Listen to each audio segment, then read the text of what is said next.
آج آپ محسوس کر رہے ہوں گے کہ ایک عجیب رمق ہے مجھ میں. وہ رمق اس لیے ناظرین کہ کیوں نہ ہو کہ اللہ نے مجھے وہ وطن عطا کیا ہے کہ جس میں آزادی سے سانس لے سکتا ہوں.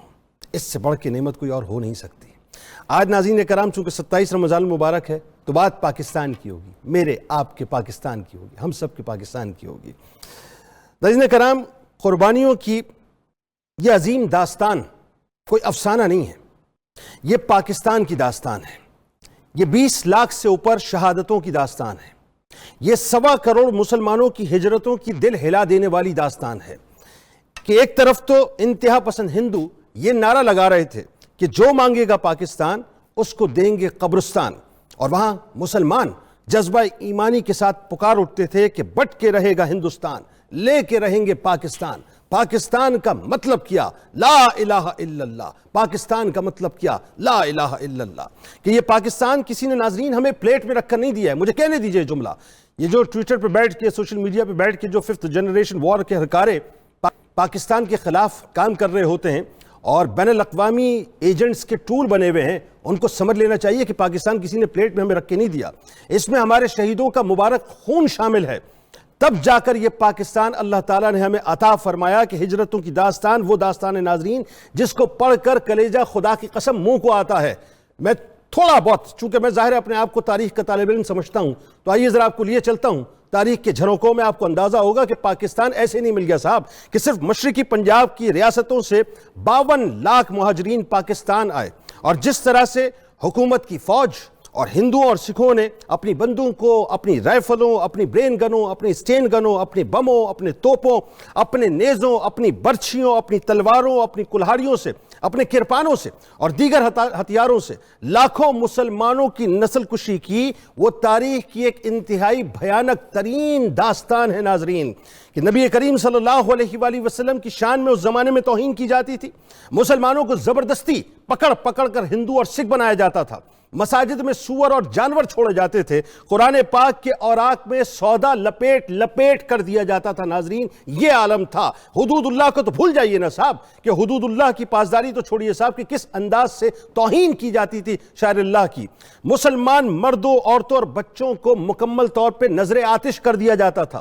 ایک شقی القلب ناظرین، میں ایک تاریخ میں ایک داستان پڑھ رہا تھا جس کو پڑھ کے میرا کلیجہ ہل کے رہ گیا کہ ایک شقی القلب شخص نے اپنے ہاتھوں سے 100 بچوں کو زندہ بھون ڈالا ناظرین، اور لاشوں کے ٹکڑے کر کر کے ان کو سلاخوں میں پرو کر ان کو آگ میں پکایا گیا. باقاعدہ بچوں کو ذبح کر کے ان کے اعضاء کاٹ کر ان کا گوشت ان کی ماؤں کے منہوں کے اندر ڈالا گیا، اور ان سے کہا گیا کہ زبردستی اس کو کھاؤ، اگر نہیں کھاؤ گے تو تمہیں قتل کر دیں گے، تمہاری بیٹیوں کی عصمت دری تمہارے سامنے کریں گے.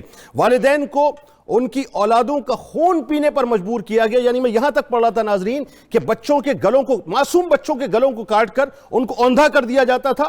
ان کا خون اس طرح سے نکال کر ان کی ماؤں کے سامنے پیش کیا جاتا تھا اور ان کو پلایا جاتا تھا. یہ میں آپ کو پارٹیشن کی بات بتلا رہا ہوں صاحب، یہ پاکستان ملنے کی بات بتلا رہا ہوں، یہ میں ہجرتوں کی داستان آپ کو بتلا رہا ہوں. کہ عالم یہ ہوتا تھا کہ لاشوں کو درختوں کے اوپر لٹکا دیا جاتا تھا، بچوں کو اچھال کر نیزوں پر پرو دیا جاتا تھا. معصوم بچوں کو فوجی بوٹوں کے اندر کچل دیا کرتے تھے.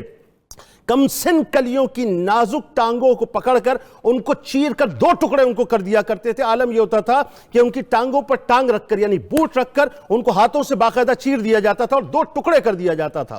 ماں باپ کے سامنے بچوں کو نیزے مار کر ان کے حلق کے اندر نیزے پرو دیے جاتے تھے ناظرین. ان کے ناک، ان کے کان، ان کے ہونٹ کاٹ کر والدین کی جھولی میں ڈال دیے جاتے تھے، اور کہیں دودھ پیتے بچوں کو کیلوں سے دیواروں کے اوپر ٹھوک دیا جاتا تھا.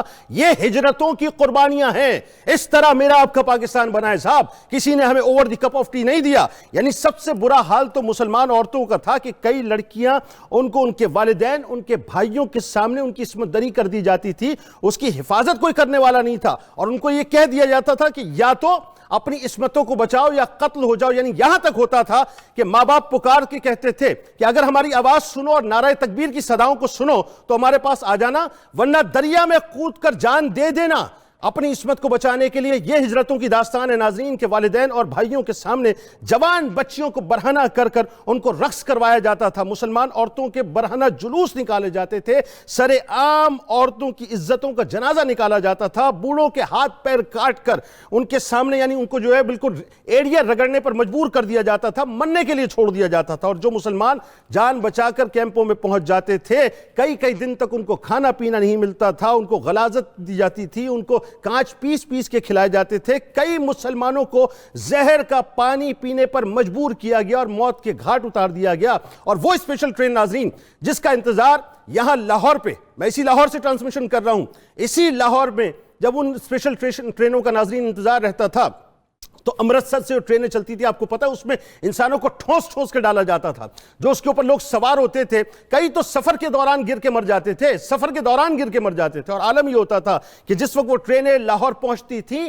تو اس کے اندر انسان نہیں ہوتے تھے، انسانوں کے جسم کے ٹکڑے ہوا کرتے تھے جن سے تعفن اٹھتا تھا، یعنی وہ یہ کہہ کے بھیجتے تھے کہ یہ عید کا تحفہ اسے وصول کرو۔ اور ایک اور بھیانک بات آپ کو بتلاؤں، جالندھر ناظرین، جالندھر کی فضائیں آج بھی گواہ ہیں کہ 18 اگست 1948 کو جس وقت پہلی مرتبہ عید الفطر ہوتی ہے اور ہزاروں کی تعداد میں مسلمان عید الفطر کے لیے جس وقت سجدہ ریز ہوتے ہیں نماز کے دوران، تو اس دوران ہندو اور سکھ انتہا پسند مل کر مسلمانوں کو ذبح کرتے ہیں اور یہاں رکتے نہیں ہیں، ان کی ماں، ان کی بہنوں، ان کی بیٹیوں کو گھروں سے لے کر آتے ہیں، ان کو برہنہ کرنے کے بعد یہ کہتے ہیں کہ اب ان پر رقص کرو، ان جنازوں پر رقص کرو، ان لاشوں پر رقص کرو، ان شہیدوں پر رقص کرو۔ رقص کروانے کے بعد ان سے کہتے تھے کہ اب ان کو عید کی مبارکبادیں دو۔ اس کے بعد ناظرین جا کر پاکستان بنا ہے۔ یہ پاکستان ایسے نہیں بنا صاحب، اس کی قدر کیجئے، خدا کی قسم یہ وہ پاکستان ہے جس کی مٹی کو اگر آپ اپنی آنکھوں کا سرما بنا کر لگائیں تو وہ کم ہے، اس کا حق ادا نہیں ہوگا کہ یہ اللہ کے رازوں میں سے ایک راز ہے، یہ اللہ کے رازوں میں سے ایک راز ہے۔ صوفی برکت علی علیہ الرحمہ نے فرمایا تھا کہ ایک وقت ایسا آئے گا کہ پاکستان کی ہاں میں بین الاقوامی قوتوں کی ہاں ہوگی اور پاکستان کی نا میں بین الاقوامی قوتوں کی نہ ہوگی۔ وہ وقت ناظرین، یہ پاکستان نور ہے، یاد رکھیے گا، نور کو زوال نہیں ہے، یہ پاک استان ہے، پاک استان، یہ فارسی کا لفظ ہے، اس کو سمجھنے کی کوشش کیجئے۔ پاک کا مطلب طیب، مطہر، استان کا مطلب رہنے کی جگہ، عربی میں اس کا ترجمہ کیا جائے تو بنتا ہے مدینہ طیبہ، مدینہ کا معنی رہنے کی جگہ، طیبہ کی معنی پاک۔ اللہ تبارک و تعالیٰ نے مدینے والے سرکار کی صدقے سے، ان کی بشارت سے پاکستان ہمیں عطا کیا۔ 27 رمضان المبارک کا دن ہے، جمعہ کا دن ہے، سید الایام ہے، اور کمال کیا ہے ناظرین سن لیجئے، میں تو عشق کی بات کرنے والا آدمی ہوں صاحب، میرے پاس دوسری تیسری کوئی بات نہیں ہے۔ یہ پاکستان صدقہ مصطفیٰ ایسے ہے، بشارت مصطفیٰ ایسے ہے کہ جس وقت پاکستان بنا تو پہلا کوڈ UN نے جو دیا ہندوستان کو وہ دیا 091، پاکستان کو دیا 092۔ 92 کسی اور کا مخفف اور عدد نہیں ہے، لفظ محمد صلی اللہ علیہ وآلہ وسلم کا مخفف ہے۔ UN کو کیا معلوم تھا جو کوڈ وہ دے رہا ہے اس کا مخفف محمد بنتا ہے؟ یہ تو اللہ نے اپنے محبوب کے صدقے سے دنیا کو بتلا دیا کہ اب جب بھی پاکستان سے تعلق جوڑو گے، لفظ محمد کا وسیلہ لگاؤ گے تو پاکستان سے تعلق جڑے گا۔ ناظرین کرام، اور آئیے ذرا پاکستان کے نقشے پہ بھی غور کر لیتے ہیں نا، کہ جس وقت دنیا کے دیگر ممالک کے نقشے کھول کے دیکھیں تو ہر نقشہ اپنے اپنے انداز سے آڑا ٹیڑھا نظر آئے گا، لیکن پاکستان کا نقشہ عشق مصطفیٰ صلی اللہ علیہ وآلہ وسلم سے سرشار نظر آتا ہے۔ جب اس نقشے پہ نگاہ جاتی ہے تو کچھ اور نہیں بلکہ لفظ محمد صلی اللہ علیہ وآلہ وسلم لکھا نظر آتا ہے۔ یہ پاکستان کی عطا، یہ پاکستان بنیادی طور پہ ناظرین اللہ کی عطاؤں میں سے ایک عطا ہے، اس کی قدر کیجئے۔ یاد رکھیے جو اس کی قدر نہیں کرتا، وہ جو اشفاق احمد علیہ رحمہ کو ایک بابا جی نے فرمایا تھا نا، یاد رکھنا پاکستان صالح علیہ السلام کی اونٹنی کی طرح ہے، جو اس کی قدر کرے گا وہ کامیاب ہو جائے گا، اور جو خدا نخواستہ اس کی ناقدری کرے گا وہ تباہ ہو جائے گا۔ اللہ تعالیٰ پاکستان کی، پاکستانیوں کی اور پاکستان کے محافظین کی حفاظت فرمائے۔